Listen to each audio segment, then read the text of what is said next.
Toleran, bersatu, baru rukun. Kok Indonesia sekarang susah sekali rukun, geger terus, berarti tidak bersatu. Kenapa tidak bersatu? Biasanya karena tidak toleran. Tidak toleran itu tidak mau orang lain beda dengan dirinya. Toleran itu kan memaklumi perbedaan, berarti tidak toleran itu tidak maklum. Kalau ada orang beda dia tidak mau. Padahal katanya perbedaan itu sunnatullah. Nah, orang yang tidak toleran tidak mungkin bersatu, yang tidak bersatu tidak mungkin rukun.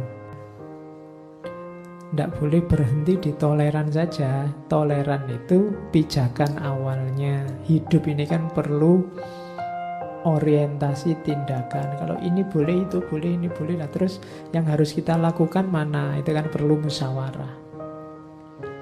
Kadang-kadang antar kepentingan tabrakan. Iya sih, aku harus toleran kamu ke gerejanya hari Minggu. Sementara di tempat ini, Minggu itu waktunya kerja bakti.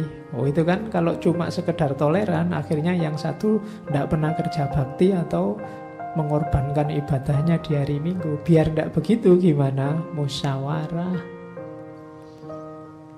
Orang harus mau duduk bersama.